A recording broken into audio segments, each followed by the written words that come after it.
திருப்பதி ஸ்ரீவாரி லட்டில் விலங்கு கொழுப்பு கலப்படம் செய்யப்பட்ட விவகாரம் புயலாய் கிளம்பி பயங்கர பூதாகரமா வெடிச்சிருக்கு. இந்த விவகாரம் கோடிக்கணக்கான பக்தர்கள் மத்தியில பெரும் அதிருப்தியை ஏற்படுத்தி இருக்கு. இந்த பிரசாத குற்றச்சாட்டு புரட்டாசியில் வெடித்து பக்தர்களை புரட்டி போட வைத்ததா கூறப்படும் நிலையில ஆந்திர அரசியல் பிரச்சனைகள் ஆன்மீகத்தில் எதிரொலிச்சிருக்கா? என்னதான் நடந்தது இந்த ஸ்ரீவாரி லட்டு விவகாரத்துல?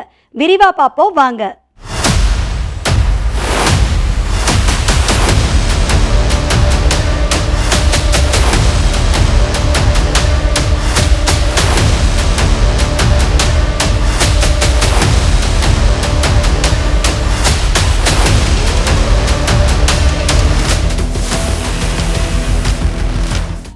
சந்திரபாபு நாயுடு தலைமையிலான தேசிய ஜனநாயக கூட்டணி ஆட்சி ஆந்திராவில் அமைஞ்சு 100 நாள் முடிஞ்சதை முன்னிட்டு மங்களகிரி பகுதியில செப்டம்பர் 18ஆம் தேதி மாலை எம்எல்ஏக்கள் கூட்டம் நடத்தப்பட்டுச்சு. இந்த கூட்டம் தான் இந்தியாவையே பரபரப்பா பேச வைக்க போற திடுக்கிட வைக்கும் தகவலுக்கு காரணமாயிருக்கும்னு அப்ப யாரும் நினைச்சிருக்க மாட்டோங்க. దేవుని దగ్గర పెట్టే ప్రసాదం అపవిత్రం చేసే విధంగా ఓసారి బాధేస్తుంది. నాసి రకమైన ఇంగ్రీడియంట్సే కాకుండా ఎనిమల్ ఫ్యాట్ కూడా వాడారని, ఏది గీకు బదులు. கூட்டத்துல கலந்துகிட்டு பேசின ஆந்திராவோட முதலமைச்சர் சந்திரபாபு நாயுடு கடந்த ஜெகன்மோகன் ஆட்சியின் போது உலக பிரசித்தி பெற்ற திருப்பதி மலையோட புனிதத்தை கெடுத்து விட்டாங்கன்னு, ஸ்ரீவாரி லட்டு தயாரிக்க முழுவதுமா கலப்படம் நடந்திருக்கும்னு, குறிப்பா லட்டு தயார் செய்ய பயன்படுத்துற நெய்யில விலங்குகளோட கொழுப்பு சேர்க்கப்பட்டதுன்னு சொன்ன பகிர் குற்றச்சாட்டு கோடிக்கணக்கான பக்தர்களை ஒரு கணம் ஆடி போக வச்சதுன்னே சொல்லலாங்க. சந்திரபாபு நாயுடுவின் இந்த கருத்து ஆந்திர அரசியல்ல மட்டும் இல்லங்க, ஒட்டுமொத்த இந்திய அரசியலையும் புயலை கிளப்பி பேசு பொருளா மாறிடுச்சு. இது தொடர்பா குஜராத்ல அமைந்திருக்கும் தேசிய பால்வள மேம்பாட்டு வாரியம் வெளியிட்ட ஆய்வக முடிவுகள் பேரதிர்ச்சியை ஏற்படுத்தும் விதமாக தான் அமைஞ்சிருக்கு. இந்த சம்பவம் ஜெகன்மோகன் ரெட்டி ஆட்சியில இருந்தே நடந்ததாகவும் பக்தர்களோட உணர்வுகளை அவர் புண்படுத்தி இருக்கிறதாவும் ஆந்திர முதலமைச்சர் சந்திரபாபு நாயுடு குற்றம் சாட்டியிருக்காரு. இந்த குற்றச்சாட்டை ஜெகன் திட்டவட்டமா மறுத்திருக்கும் நிலையில அரசியல் காரணங்களுக்காக சந்திரபாபு நாயுடு எந்த அளவுக்கு வேண்டுமானாலும் கீழே இறங்குவாரு அப்படின்னு ஒய்எஸ்ஆர் காங்கிரஸ் தரப்பு விமர்சிச்சிருக்காங்க.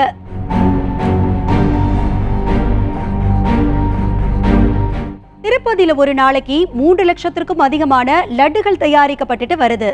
இந்த லட்டுகளை தயாரிக்க பயன்படுத்துகிற நெய் ஈ-டெண்டர் மூலமா 6 மாசத்திற்கு ஒரு முறை திருப்பதி தேவஸ்தானம் மொத்தமா வாங்கியிருக்காங்க. குஜராத்ல இயங்கி வர மத்திய அரசோட ஆய்வகத்துல கடந்த ஜூலை மாதம் திருப்பதியில லட்டு தயாரிக்க பயன்படுத்திய நெய் பரிசோதிக்கப்பட்டாங்க. இந்த ஆய்வு முடிவுகளை தெலுங்கு தேசம் கட்சி வெளியிட்டிருக்காங்க. அதுல என்ன சொல்லியிருக்காங்க அப்படின்னு பாத்தீங்கன்னா, 5 முறைகள்ல நெய் பரிசோதனைகளுக்கு உட்படுத்தப்பட்டு ஆய்வு முடிவுகள் வெளிவந்திருக்கு. முதல் முறைப்படி நெய்யோட நிலையான மதிப்பு 98.05 இருந்து 101.95 இருக்க வேண்டிய இடத்துல நெய் மதிப்பு 86.62 குறைஞ்சிருக்குங்க. அதே போல 3வது பரிசோதனை மற்றும் 5வது பரிசோதனை முடிவுகளிலும் முறைப்படி 100 புள்ளிகளுக்கு மேல் இருக்க வேண்டிய நெய்யோட நிலையான மதிப்பு 22.43 19.72 தான் இருக்கும்னு ஆய்வு முடிவுல தெரிய வந்திருக்கு. இந்த நிலையான மதிப்பு வரம்புக்குள்ள திருப்பதி லட்டு தயாரிக்க பயன்படுத்துற நெய் மதிப்பு இல்லாததால அதுல சோயா பீன்ஸ், சூரியகாந்தி, ஆலிவ் எண்ணெய், பழாப்பழம், ஆலிவ் விதை, கோதுமை, சோளம், காட்டன் விதைகள், மீன் எண்ணெய் உள்ளிட்டவைகள் இருந்ததற்கான தடயங்கள் உள்ளதாகவும் ஆய்வு முடிவுகள்ல தெரிவிச்சிருக்காங்க. மேலும் தேங்காய் மற்றும் பனை விதைகளின் கொழுப்பு, பாமாயில், மாட்டிறைச்சி கொழுப்பு, பன்றியோட கொழுப்பு உள்ளிட்டவையும் இந்த நெய்ல கலப்படம் செய்யப்பட்டதற்கான தடயங்கள் இருக்கும்னு ஆய்வு முடிவுல அதிர்ச்சி தகவல் வெளியாயிருக்கு. சுமார் 300 வருஷமா பாரம்பரியமிக்க இந்த திருப்பதி லட்டு பிரசாதத்துல சுத்தமான நெய் பயன்படுத்த தெலுங்கு தேசம் கட்சி ஆட்சிக்கு வந்ததோ அதிரடி உத்தரவு நடைமுறைப்படுத்தப்பட்டுள்ளதாகவும் கூறப்படுது. திருப்பதி ஏழுமலையான் கோவில் உலக பிரசித்தி பெற்றது என்றால் அங்கு வழங்கப்படும் லட்டுவும் அப்படித்தானே. பல கோவில்கள்ல சுவாமி தரிசனம் செய்யதான் நீண்ட வரிசையில பார்த்திருப்போம். ஆனா இந்த கோவில்ல லட்டு வாங்கவே நீண்ட வரிசையில காத்திருக்கிறதையும் பார்த்துட்டு தான் வரோம். பக்தர்களுக்கு பிடித்து போனா அதை மறுக்கவும் முடியாது, வெறுக்கவும் முடியாத விஷயமாக இந்த ஸ்ரீவாரி லட்டுகள் மாறி இருக்குன்னு சொல்லலாம்.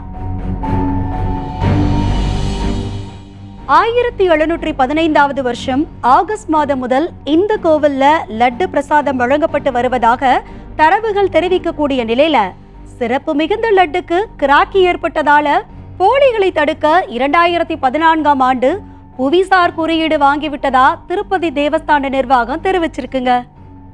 மொத்தம் 3 வகையில இந்த லட்டு தயாரிக்கப்படுது. அதாவது பெருமாள் நைவேத்தியத்துக்காக ஆஸ்தான லட்டும், விவிஐபி பிரசாதமான கல்யாண உற்சவ லட்டும், பக்தர்கள் பிரசாதமாக புரோக்தாம் லட்டும் தயாரிக்கப்பட்டு வருது.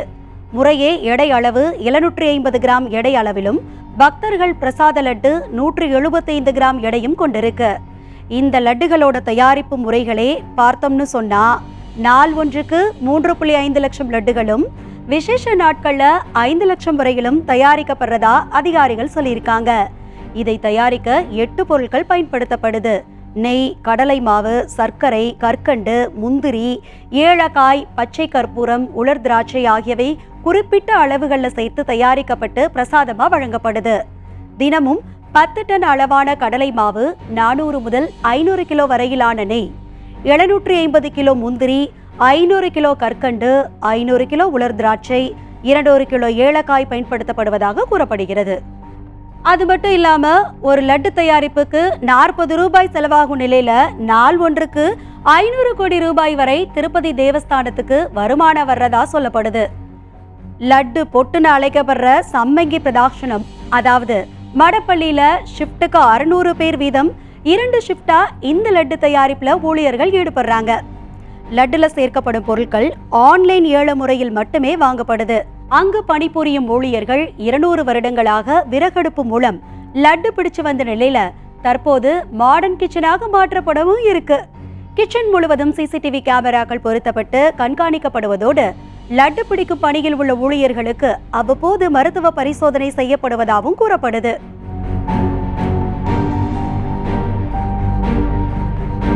இப்படி பார்த்து பார்த்து செய்யப்படுற இந்த ஸ்ரீவாரி பிரசாதத்துல விலங்கு கொழுப்பு கலந்திருந்த விவகாரத்துல இந்த உண்மை வெளியே வந்திருக்கும் அப்படின்னு தேவஸ்தான செயல் அதிகாரி ஷியாமலா ராவ் தெரிவிச்சிருக்காங்க.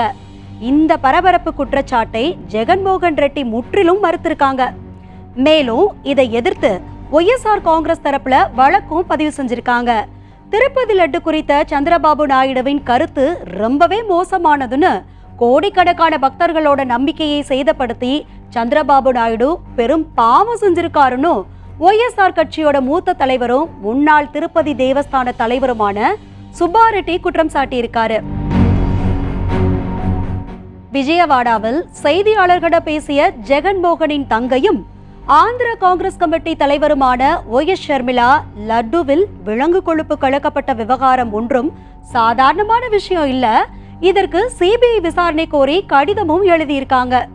இதற்கிடையே திருப்பதி லட்டு தொடர்பான சர்ச்சைக்கு மத்தியில சனாதன தர்மம் பிரக்ஷனா வாரியம் அமைக்க வேண்டும்னு ஆந்திரா மாநில துணை முதல்வர் பவன் கல்யாண் அழைப்பு விடுத்திருக்காரு. மேலும் வெங்கடாச்சல பெருமானுக்கு 11 நாள் விரதம் இருக்க போவதாகவும் அறிவிச்சிருக்காரு. இதற்கு பதிலடி கொடுத்துள்ள நடிகர் பிரகாஷ் ராஜ், திருப்பதி லட்டு விவகாரம் தொடர்பாக சரியா விசாரணை நடத்தி குற்றவாளியை பிடிச்சு கடுமையான தண்டனை கொடுக்கணும்னு சொல்லியிருக்காரு. மாறாக இதை ஊதி பெரிதாக்கி தேசிய பிரச்சனையை ஆக்காதீங்கன்னு அட்வைஸும் பண்ணியிருக்காரு. திருப்பதியில வழங்கப்படும் பிரசாதத்தில் விலங்கு கொழுப்பு சேர்க்கப்பட்டதாக வெளியான செய்திகள் கவலை அளிப்பதாகவும், நாடு முழுவதும் உள்ள மத வழிபாட்டு தலங்களில் புனித தன்மை பாதுகாக்க வேண்டும்னு ராகுல் காந்தி வலியுறுத்தியிருக்காரு. நெய் குறித்த சர்ச்சை பூதாகரமா வெடிச்சு இந்தியா முழுக்க பேசப்பட்ட நிலையில மத்திய அரசு தரப்புல மாநில அரசு இது குறித்த விரிவான அறிக்கையும் கேட்கப்பட்டிருக்காங்க. கடந்த மாதங்கள்ல திருப்பதிக்கு நெய் சப்ளை செய்த நிறுவனங்கள் அனுப்பிய நெய் டின்களில் மாதிரி எடுத்து குஜராத்தில் உள்ள ஆய்வகத்துக்கு அனுப்பியதில் தமிழ்நாட்டில் செயல்படும் ஏஆர் டெய்ரி ஃபுட் நிறுவனம் வசமாக சிக்கியிருக்காங்க. இதற்கிடையே திருப்பதிக்கு இதுவரை நாங்கள் நெய் விநியோகம் செய்யலைன்னு அமுல் நிறுவனம் ஆணித்தரமா விளக்கம் அளிச்சுட்டு அப்படியே நைஸா இந்த விவகாரத்துல இருந்து விலகிக்கிட்டாங்க. ஆய்வக முடிவுல திண்டுக்கல் பிள்ளையார் நத்தம் பிரிவில் உள்ள ஏஆர் டைரி ஃபுட் நிறுவனத்தின் நெய்யில் 20% மட்டுமே தரம் இருப்பதா தெரிய வந்திருக்கு. அதில் சோயாபீன்ஸ்ல இருந்து எடுக்கப்பட்ட எண்ணெய், மீன் எண்ணெய், மாட்டிறைச்சி கொழுப்பு உள்ளிட்ட பொருட்கள் கலப்படம் செய்யப்பட்டு இருப்பதா ஆய்வு முடிவுகள் சொல்லுது. இந்த ஆய்வறிக்கை ஜூலை 16ஆம் தேதி வெளியான நிலையில அந்த நிறுவனத்தை பிளாக் லிஸ்ட்ல சேர்த்துட்டு வேறு நிறுவனத்தோட ஒப்பந்தம் செய்து நெய் கொள்முதல் செய்யப்படுது. சரி, உடனடியா செய்தியாளர்கள் கிட்ட பேசிய அந்த நிறுவனத்தின் தரக்கட்டுப்பாட்டு அதிகாரிகள் லெனின் மற்றும் கண்ணன் ஆகியோர் இந்த குற்றச்சாட்டு உண்மை இல்லைனோ, மேலும் செய்தியாளர்கள் கேட்ட கேள்விக்கு பெருசா விளக்கம் கொடுக்காம அவசரமா நடைய கட்டிட்டாங்களாமா. குவாலிட்டி சம்பந்தமா பேசலாம் சார். எவ்வளவு குவான்டிட்டிங்கிறது அது வேற ஒரு டிபார்ட்மெண்ட். ரெண்டாவது பாத்தீங்கன்னா நம்மளோட தர பரிசோதனையில எந்த ஒரு ப்ராப்ளமும் கிடையாது. அடல்ட்ரேஷன் எதுவுமே இல்லை. இதுதான் நாங்க திரும்பி சொல்றோம். அதுக்கான எவிடன்ஸ் எல்லாமே இருக்கு சார். நன்றி சார். இந்த ஏஆர் டைரி ஃபுட் நிறுவனம் செயல்படக்கூடிய பகுதிக்கு பக்கத்துல இருக்கக்கூடிய பேகாம்பூர் பகுதியில் ஏகப்பட்ட தோல் தொழிற்சாலைகள் செயல்பட்டுட்டு வருது. இந்த நெய் சர்ச்சையில மாட்டு கொழுப்பு சேர்க்கப்பட்ட விவகாரத்துக்கும் இதுக்கும் ஏதாச்சும் தொடர்பு இருக்குமான்னு கள விவரத்துல கேள்வியும் பயங்கரமா எழுந்துருச்சு.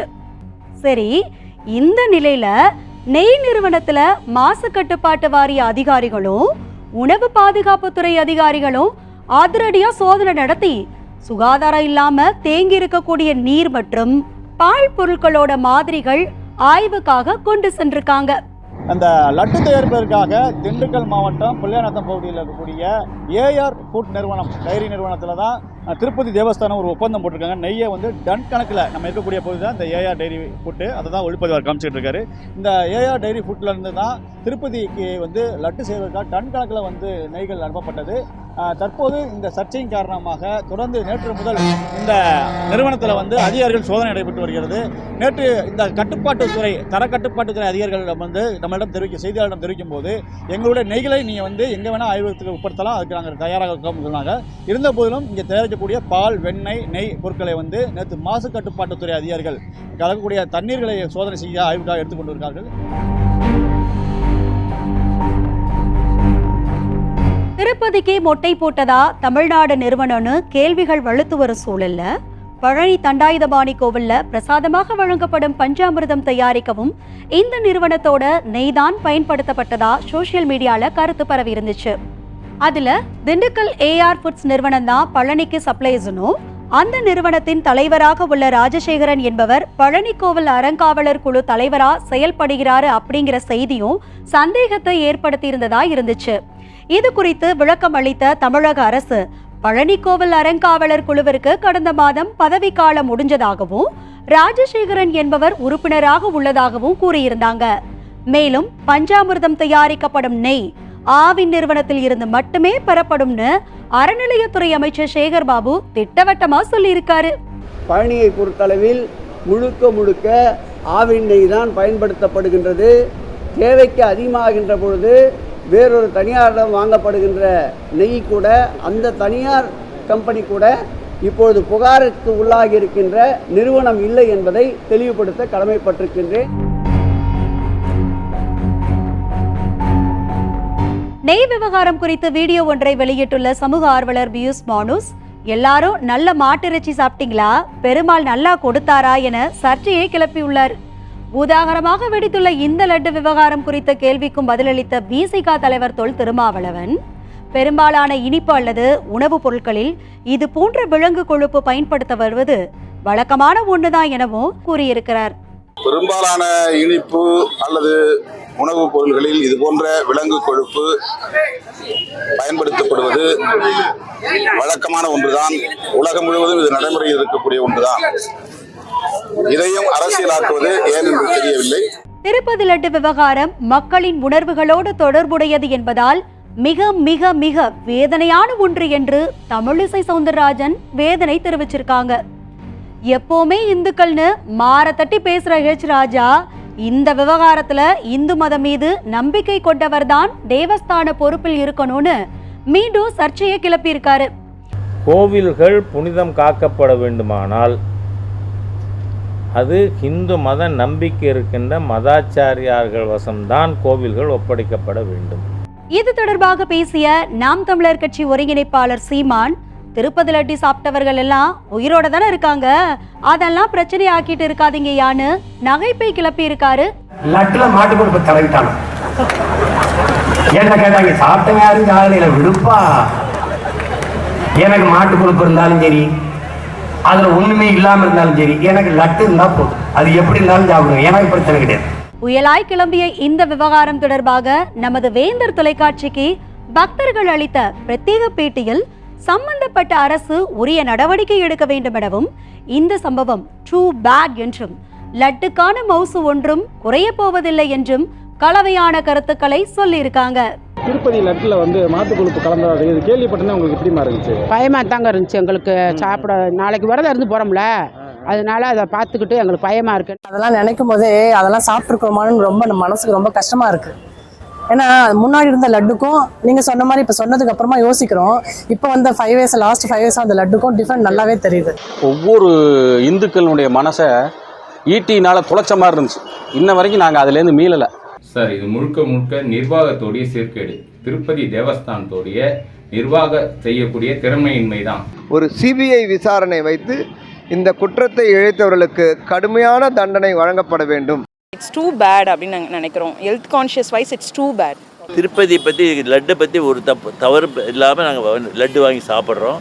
அதை பற்றி ஒன்றும் கவலையே இல்லை. பெருமாள் பிரசாதம் எப்படி இருந்தாலும் சாப்பிட போகிறோம். நம்ம அது எப்போ இருக்குது, டேஸ்ட் எப்படி இருக்கோ அதே மாதிரி தான் இருக்கு.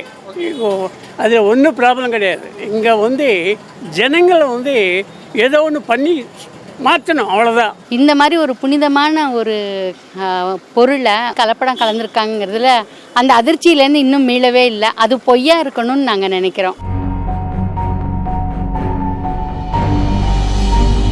திருப்பதி லட்டு விவகாரத்தோட எதிரொலியா ராஜஸ்தான்ல புகழ்பெற்ற கோவில்கள்ல கொடுக்கப்படுற பிரசாதங்கள்ல சோதனை நடத்த முடிவு செய்யப்பட்டிருக்காங்க.